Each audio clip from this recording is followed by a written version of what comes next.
Amada Iglesia de Dios, en el nombre de Jesucristo, paz a vosotros. Pueden tomar su Biblia, por favor, amados hermanos, y vamos a entrar de lleno al tema de esta preciosa tarde.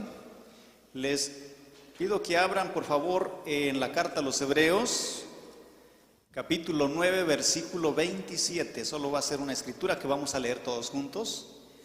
Hebreos, capítulo 9, versículo 27. Y el tema de esta tarde, más que nada, está relacionada con la explicación sobre este pasaje, sobre esta escritura, Hebreos 9, 27.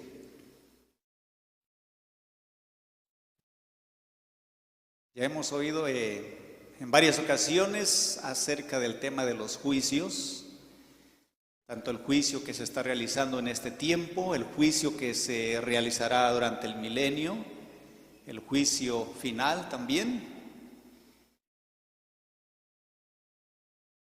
Si están allí conmigo, vamos a leer, hermanos, el verso 27 y dice: y de la manera que está establecido a los hombres que mueran una vez y después el juicio.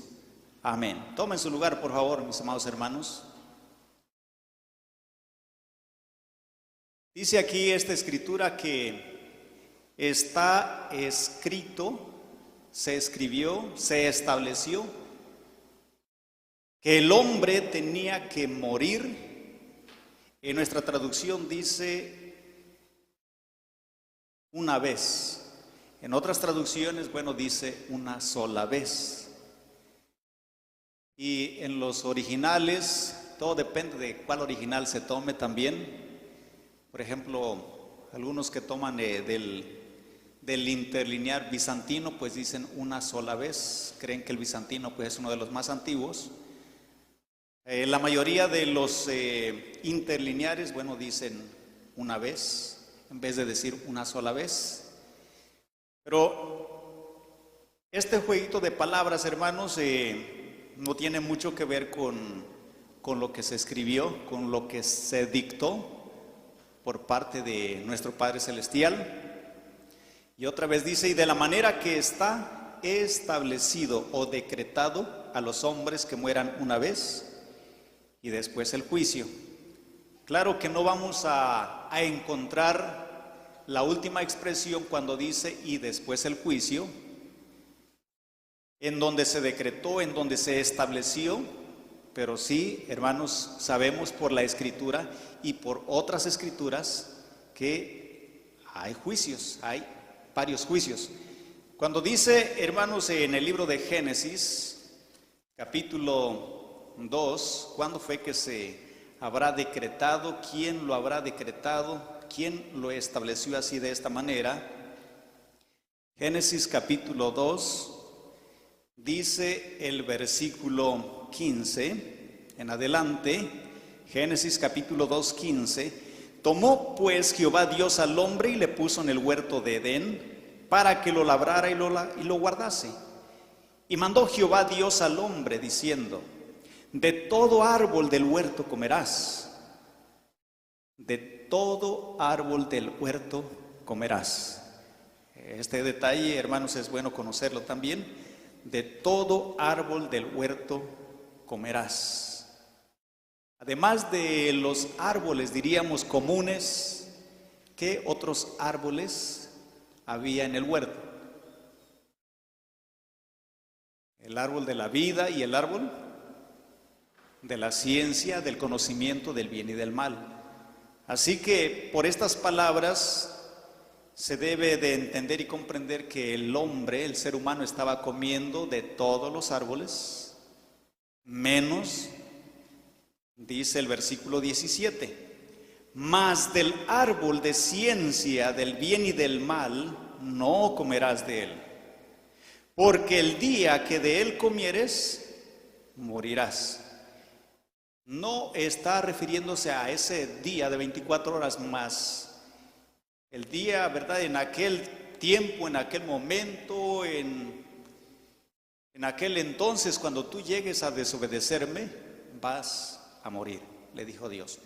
Y la boca del Señor, pues es la que Él lo decretó.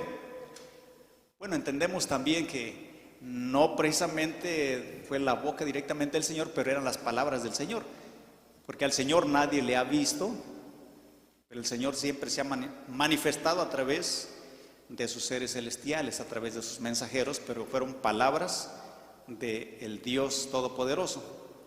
Y aquí es en donde encontramos que se decreta el verso entonces 17: mas del árbol de ciencia del bien y del mal no comerás de él, porque el día que de él comieres, morirás. Y ya entonces encontramos en el capítulo 3 lo que ya se estableció después de que fueron expulsados del huerto del Edén. Dice el versículo 22, primeramente el 19, luego el 22: en el sudor de tu rostro comerás el pan hasta que vuelvas a la tierra, porque de ella fuiste tomado, pues polvo eres y al polvo serás tornado. Y luego dice el versículo entonces 22: y dijo Jehová Dios: he aquí el hombre es como uno de nos, sabiendo el bien y el mal. Ahora pues, porque no alargue su mano y tome también del árbol de la vida y coma y viva para siempre. Y sacólo Jehová del huerto de Edén para que labrase la tierra de que fue tomado. Echó pues fuera al hombre y puso al oriente del huerto de Edén querubines y una espada encendida que se revolvía a todos lados para guardar el camino del árbol de la vida. Nos damos cuenta entonces de que cuando el hombre desobedece a Dios, ¿qué es lo que Dios le quita, diríamos, de su mano? El hombre, aunque quisiera acercarse para seguir viviendo, ahora iba a ser imposible. Dice la Biblia que, hermanos, le quitó, lo apartó del árbol de la vida. El hombre estaba comiendo, mientras el hombre, hermanos, comía de ese árbol, el hombre vivía. Pero como consecuencia de su desobediencia, Dios dice que lo apartó. Ahora el hombre ya no puede comer del fruto del árbol de la vida, Adán, y tiene que empezar a envejecer. Tiene que empezar a morir y una vez más, pues ahí se remarca la sentencia en el 19: en el sudor de tu rostro comerás el pan hasta que vuelvas a la tierra, porque de ella fuiste tomado, pues polvo eres y al polvo serás tornado. Todos los demás escritores, los profetas, en los libros de la Biblia, en la mayoría, en todos los libros de la Biblia se habla de esta sentencia. Por ejemplo, en el libro de Job, capítulo 14, versículo 5, esta fue la sentencia para Adán. ¿Okay? Claro que ahí estaba incluida Eva y sus descendientes. Dice el capítulo 14, versículo 5 del libro de Job: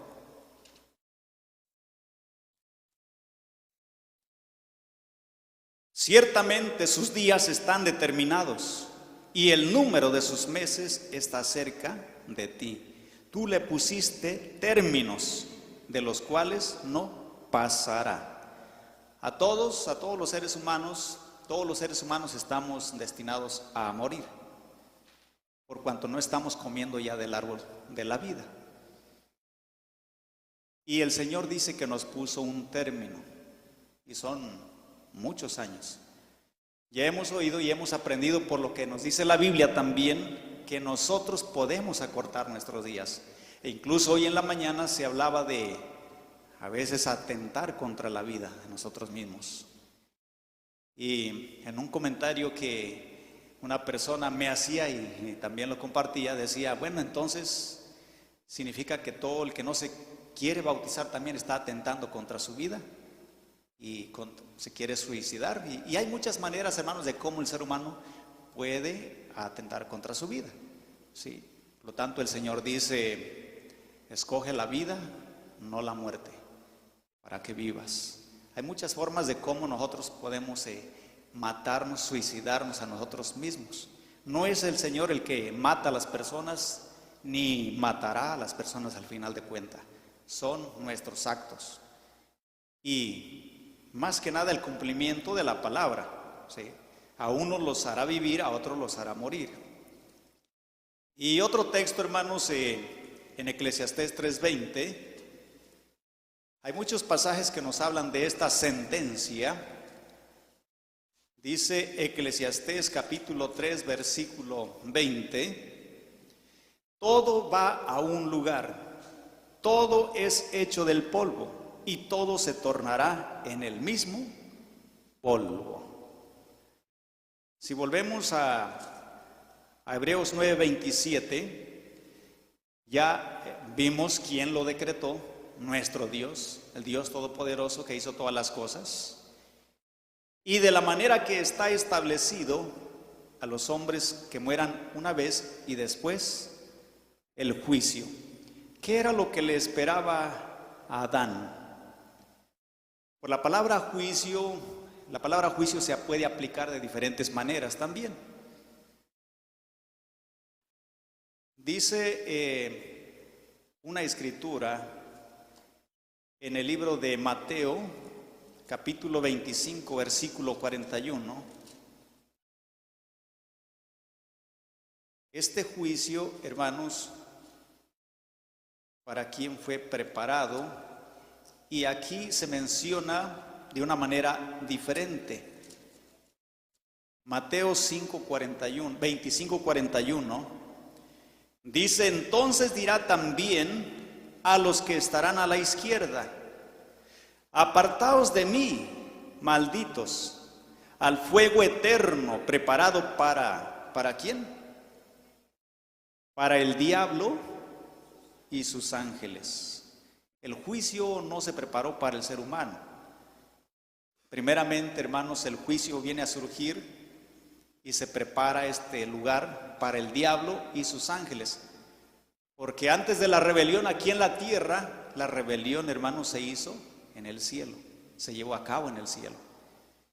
Y entonces, hermanos, se habla de una segunda muerte, que equivale a este juicio final también. Se habla del lago de fuego, que equivale a muerte segunda también.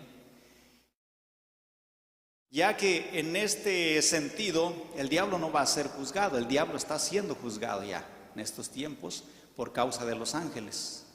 Sí, porque los ángeles desconocen muchas cosas. El diablo era el que conocía mucho más que los ángeles. En la Biblia se le conoce como Belial, ¿sí? O hijo de, sí, Belial, más que nada. Y sabemos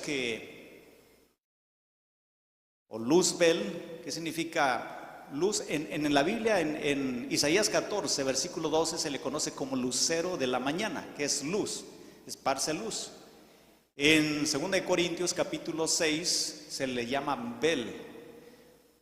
Y juntado, Belial, hermanos, es hijo de luz. Esto es el que impartía la luz a todos los seres celestiales. Es el trabajo del Espíritu Santo ahora, llevar a los corazones, a las mentes, el conocimiento de Dios. Conocía más que todos. La Biblia dice que el que escudriña el corazón del Padre, pues es el Espíritu Santo. Nosotros los hombres no sabemos lo que hay en el corazón de Dios, pero el Espíritu Santo, según Pablo en una de sus cartas a los Corintios, dice que Él es el que sabe, y por eso es que Él es el que pide muchas veces por nosotros, porque Él es el que sí sabe lo que deberíamos de pedir, o sea, el Espíritu Santo. Entonces, hermanos, dice que cuando el diablo peca, bueno, entonces está destinado a este juicio final, que es segunda muerte. ¿Y por qué les digo que no va a ser juzgado así como aquí en la tierra? Porque ya en el libro de Apocalipsis, cuando leemos, por ejemplo, el capítulo 20, dice, por ejemplo, el versículo 10: y el diablo que los engañaba fue lanzado en el lago de fuego y azufre, donde está. Es increíble, ¿eh? Dice, ¿dónde está? la bestia y el falso profeta, y serán atormentados día y noche para siempre, jamás. Ahora, no solamente el diablo será, hermanos, participante de la muerte segunda, sino también la bestia, dice, y el falso profeta. No se ve que al diablo se le haga un juicio al final, porque el diablo está siendo juzgado ya también en estos tiempos. Dice, hermanos, una vez más el texto: y de la manera que está establecido a los hombres que mueran una vez y después el juicio. Para Adán también, hermanos, había un destino: muerte segunda. Sí, este era su destino, morir y luego ser participante de la segunda muerte, destrucción perpetua. Sin embargo, cuando leemos allá, voy a llevarlos a una referencia al segundo libro de Samuel, capítulo 14, versículo 14.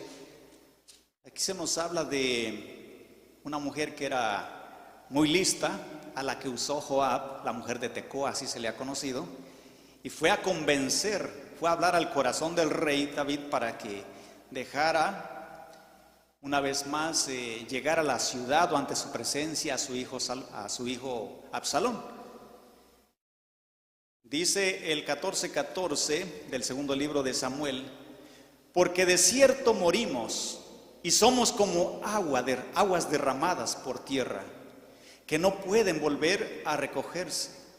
Ese era el destino de Adán, diríamos, y es el destino de todos aquellos que vamos a ver en un momento. 2 puntos: ni Dios quita la vida, sino que arbitra, o sea, prepara medio para que su desviado no sea de él excluido. Dios prepara un medio siempre para que aquel que está, dice, para que su desviado, en este caso Absalón, hermanos, pues se le había dado la orden de que saliera, se alejara y no, en toda su vida no volviera a ver el rostro del rey. No podía ver el rostro del rey. Incluso cuando Joab convence al rey, después de la mujer de Tecoa, el rey dice: está bien que regrese a Jerusalén, y regresa a Absalón, y estuvo viviendo 2 años allí y no podía ver el rostro del rey. Para que tengamos una pequeña idea de por qué en la Biblia dice: muéstrame tu rostro, ¿sí? O qué significaba ver el rostro de Dios, o el rostro del rey, si era vida o era muerte. Y hasta que Absalón, hermanos, habló con Joab y le dijo: si estoy aquí, ¿para qué? ¿Qué caso tiene si nunca voy a ver el rostro de mi padre? Joab habló una vez más al rey y el rey permitió que viera su rostro y lo besó. Aquí, hermanos, la referencia se nos dice que Dios prepara siempre un medio para que su desviado no sea de él excluido. Cuando Adán pecó, hermanos, dice Romanos en el capítulo 3, para que vayamos viendo también nuestra condición y la condición de aquellos que aún viven sin aceptar la voluntad del Señor. Romanos capítulo 3, versículo 23.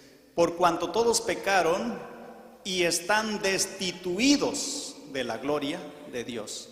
Y están destituidos, están separados de todo lo que tiene que ver, hermanos, con la gloria de Dios, sus bendiciones, sus promesas.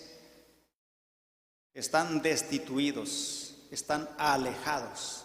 En otras palabras, el apóstol Pablo lo dice de esta manera en Efesios, en el capítulo 2, versículo 12.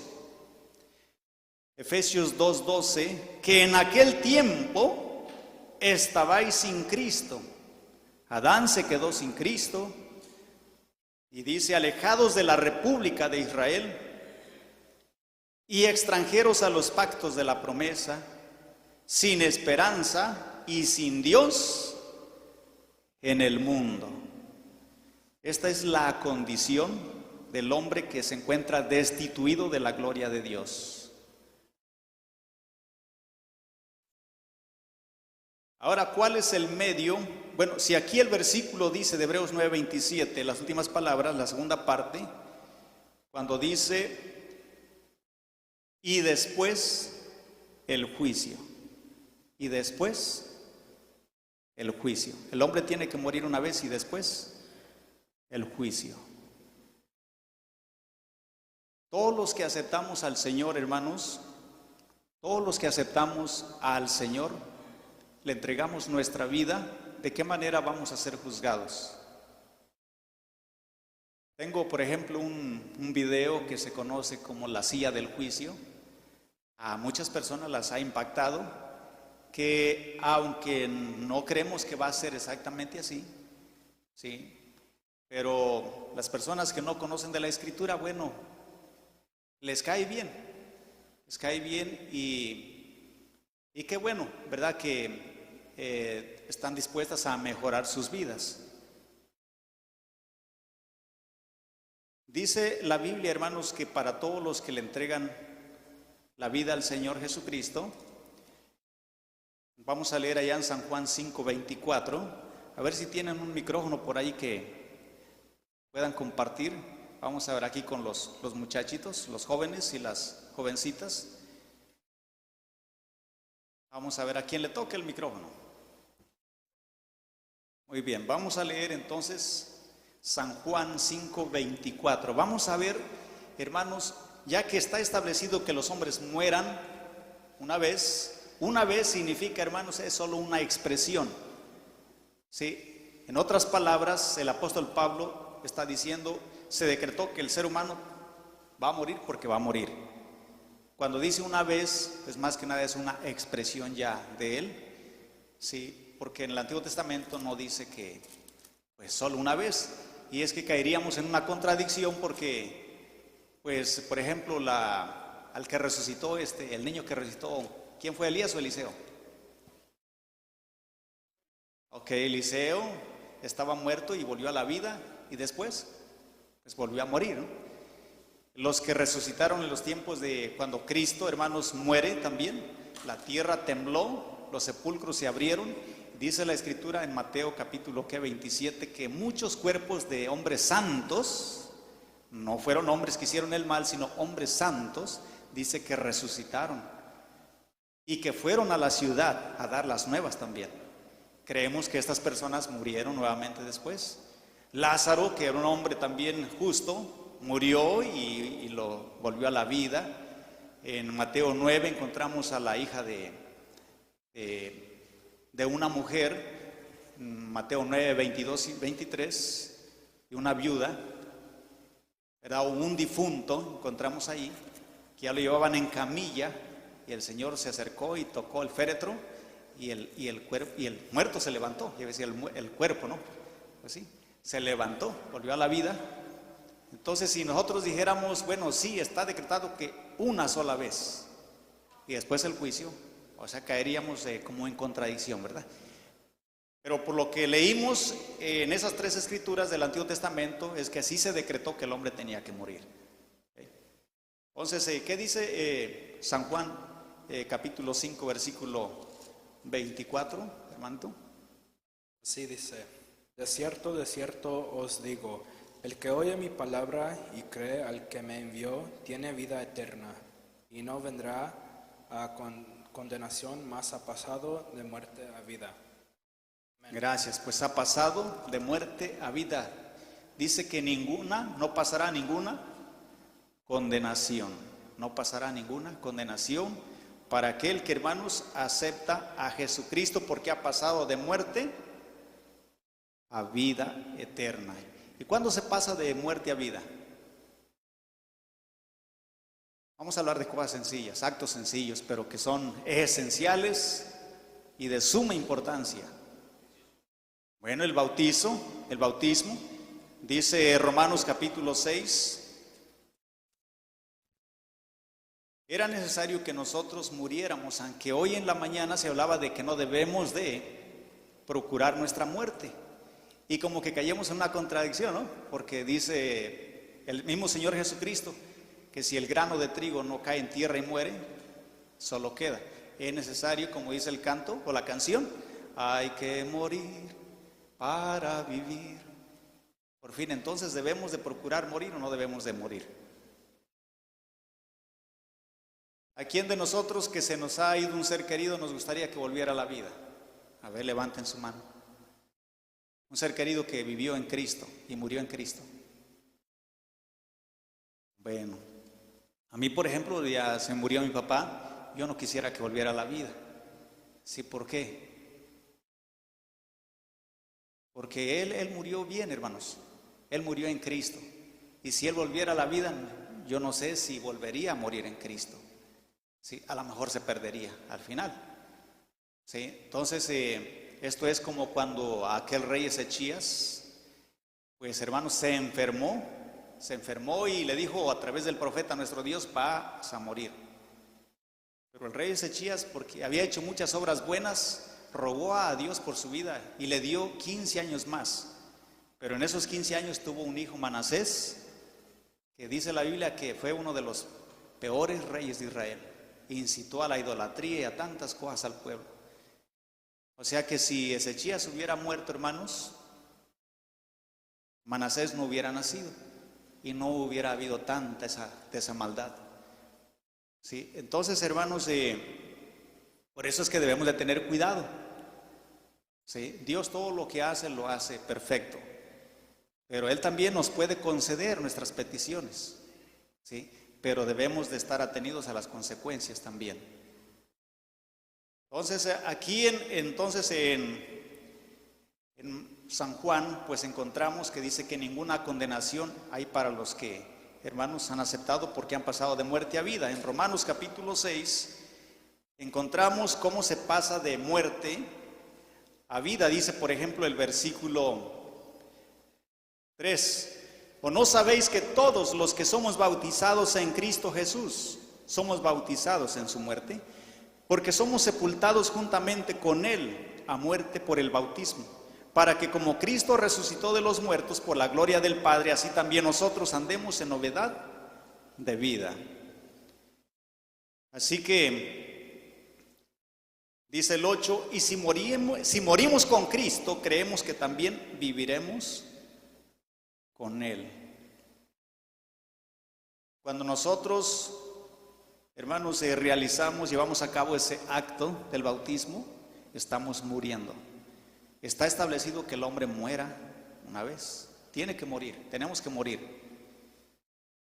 Y si no experimentamos esa muerte, tenemos que experimentar otra muerte, que no es la muerte común que todos los hombres, los seres humanos experimentan. Se está hablando de la segunda muerte. Sí. Porque de la muerte que todo ser humano experimenta, buenos y malos, hasta Jesucristo la tuvo que experimentar. No se está hablando de esa muerte, sino de la segunda muerte. Jesucristo, Él vino a la tierra a morir para redimirnos ¿de cuál muerte? A ver, mis hermanos. De la segunda, no de la primera. Por eso es que cuando nosotros, a ver, ¿dónde se encuentra la cita que dice? Porque la paga del pecado es muerte, mas la dádiva de Dios es vida eterna en Cristo Jesús, Señor nuestro. Romanos 6, 23. Porque la paga del pecado es muerte. Y muerte segunda, hermanos. Muerte segunda. No está haciendo alusión primeramente a la primer muerte, sino a la muerte segunda. La paga del pecado es muerte segunda, hermanos. De otra manera, bueno, caeríamos en muchas contradicciones, así como cuando, bueno, si los niños mueren, pero si no han pecado. Y tendríamos que caer en las contradicciones como dice el catolicismo, es que el pecado se engendró, como que vienen las células en los genes y pues ahora, por eso los niños tienen que ser bautizados. Pero para que no experimenten la muerte segunda, entonces pues tienen que ser bautizados y son limpiados. Caeríamos en muchas contradicciones. Estoy hablando ya en un sentido un poquito más profundo. Por eso es que cuando dice que la paga del pecado es muerte, Adán esperaba, hermanos, la segunda muerte.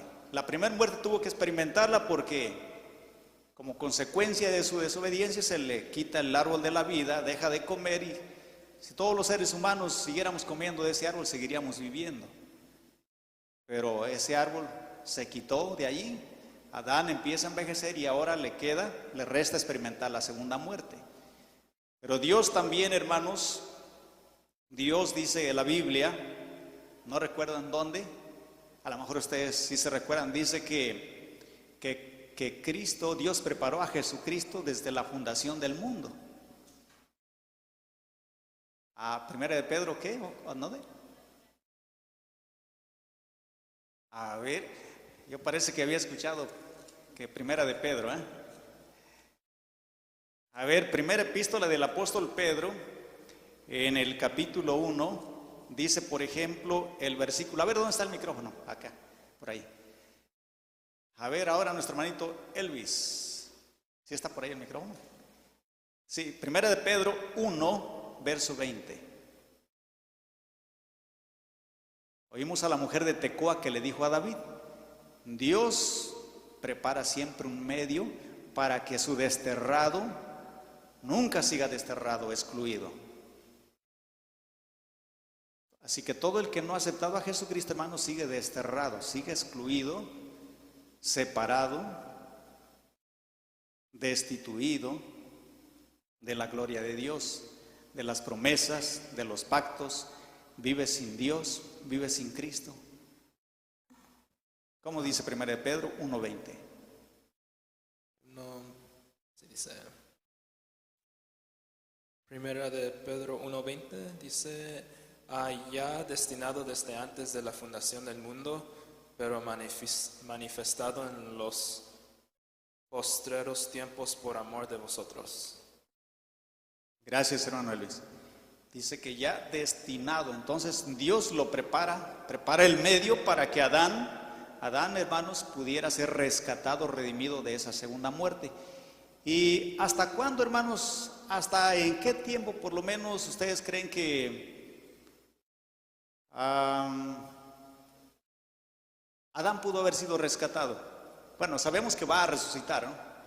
Pero ¿con qué acontecimiento o qué acontecimiento tuvo que efectuarse para que ahora sí alguien pudiera decir, Adán, ahora sí, pudo haber sido redimido de la segunda muerte? ¿Cuál fue ese acontecimiento, hermanita Nelly? O sea que Adán estaba destinado a segunda muerte, ¿okay? Ya murió primera muerte, estaba destinado a segunda muerte. ¿Qué tuvo que haber sucedido para que Adán ya no tenga que experimentar esa segunda muerte? ¿La muerte y qué? La muerte y resurrección de Jesús. Si Jesús solo hubiera muerto, hermanos, todos seguiríamos perdidos, hasta Adán. Pero como Jesús resucitó, entonces su resurrección, hermanos, le da la victoria a Adán y a todos aquellos del Antiguo Testamento que murieron haciendo la voluntad del Padre. Y es la que nos dará la victoria también a todos los que estamos muriendo y seguiremos muriendo en Él, ¿sí? En ese día cuando Él regrese. Así que una vez más dice, y de la manera que está establecido a los hombres que mueran una vez y después el juicio.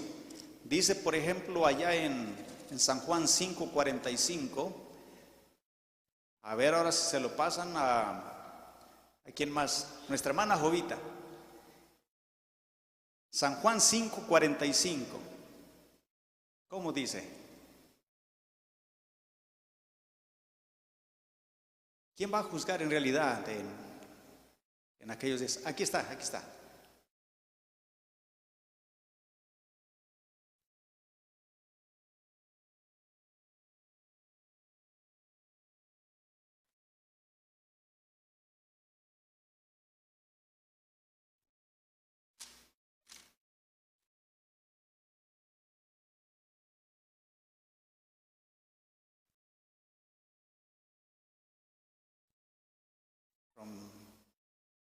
San Juan 5:45. Dice, no penséis que yo voy a acusaros delante de Padre. Hay quien os acusa, Moisés, en quien tenéis vuestra esperanza. Gracias, mi hermana Jovita. Y ahora si nos lee el 48, nuestro hermano Doroteo, de ahí del capítulo 12 de Juan, 12:48, ahí le está diciendo a los judíos también estaban recibiendo ya un juicio. Los judíos de ese entonces, hermanos, que no estaban aceptando a Jesucristo, dice que Moisés es el que os juzga delante del Padre, a quien vosotros esperáis. ¿Cómo dice, hermano Doroteo? Dice así: el que me rechaza y no recibe mis palabras,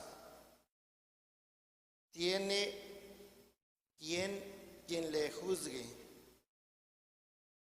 La palabra que he hablado, ella le juzgará en el día postrero. Amén. La palabra que les he hablado, ella os juzgará en el día postrero. No voy a entrar, por ejemplo, en todo aquello, hermanos, que pues muchas veces está en nuestra mente, como que se va a llevar una reunión, nos vamos a presentar ante un juez y que nos va a separar los unos a los otros, ¿verdad? Eso es solo para que nosotros entendamos de que se va a llevar esa separación, vida eterna, muerte eterna, ¿sí? Al final de cuentas, pues tenemos que estar convencidos de que Dios no necesita ya hacer eso como lo hacen los hombres. Dios ya nos está separando. La palabra, hermanos, es la que nos está juzgando a nosotros también, desde ya. Allí en San Juan, en el capítulo 18, versículo 23 o 15, San Juan capítulo, déjenme ver, dice el capítulo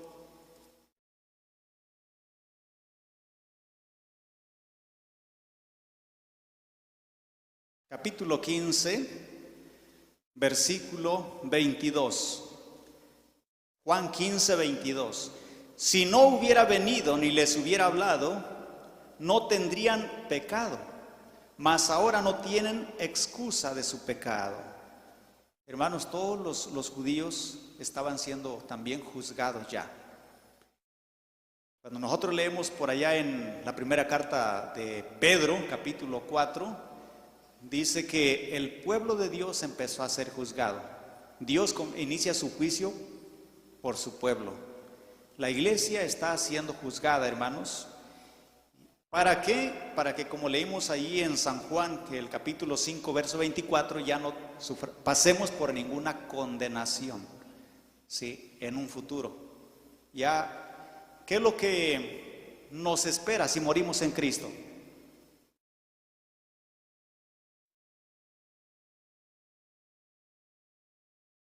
Si estamos vivos, dice la primera carta a los Corintios, capítulo 15, primera epístola a los Corintios, capítulo 15, y nos dice el versículo 50 y 51. Esto empero digo, hermanos, que la carne y la sangre no pueden heredar el reino de Dios, ni la corrupción hereda la incorrupción. He aquí os digo un misterio, todos ciertamente no dormiremos. ¿No que estaba establecido que todos teníamos que morir?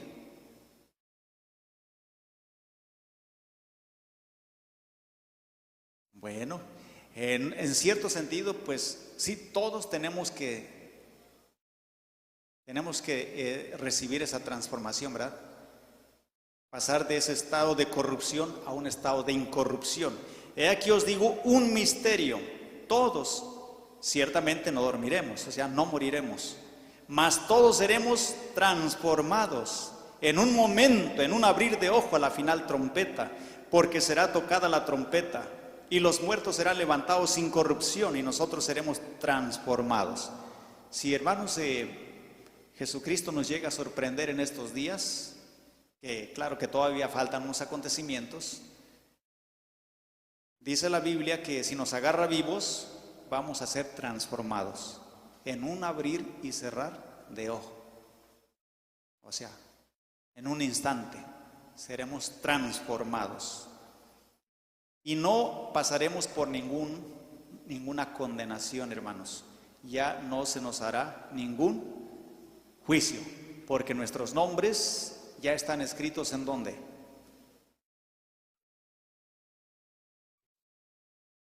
Y si yo les dijera, hermanos, que nuestros nombres de los que ya nos bautizamos estaban escritos desde la fundación del mundo, ¿qué dirían?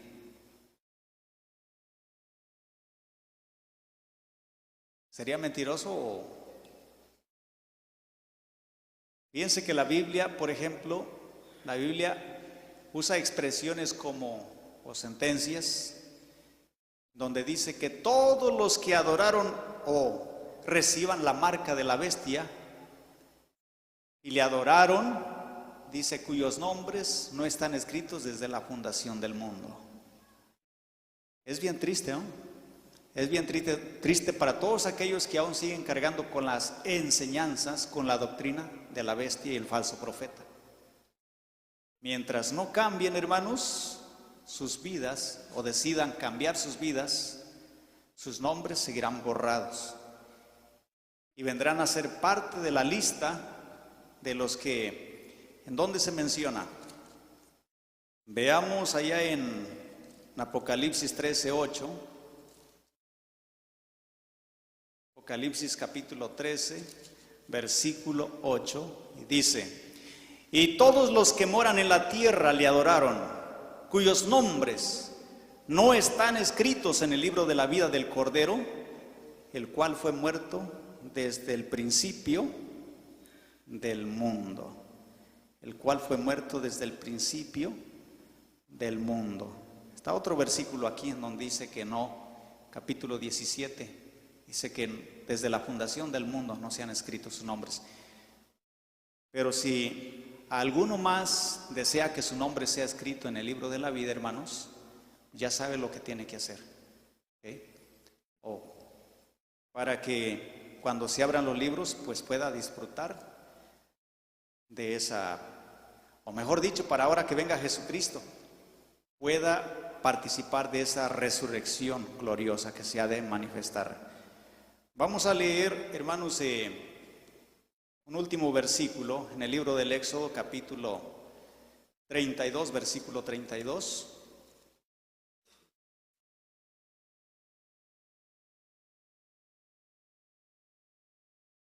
Éxodo capítulo 32, versículo 32. En el Antiguo Testamento se habla bastante de ese libro de la vida. Moisés, su nombre estaba escrito en el libro de la vida. Hermanos, no sé de cuántos israelitas también estaban ya en el libro de la vida, pero se ve que estaban en el libro de la vida, todos aquellos que no estaban desobedeciendo a Dios. Dice Éxodo 32, versículo 32. Les invito a que se pongan de pie. Todos juntos vamos a leer.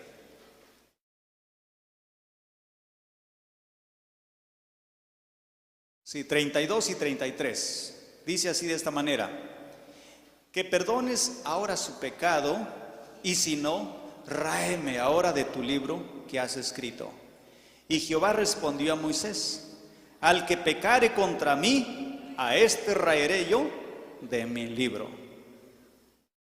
Para que el Señor entonces no nos borre del libro, ¿qué necesitamos seguir haciendo? Mas el que perseverare hasta el fin, este será salvo, hermanos. Este será salvo. Así que este fue un breve mensaje, hermanos, ¿verdad? Un llamamiento para todos los que ya hemos sido bautizados y para los que aún no han tomado la decisión de entregarle su vida al Señor. Claro que el Señor ya nos conoce a todos. Pasa a vosotros.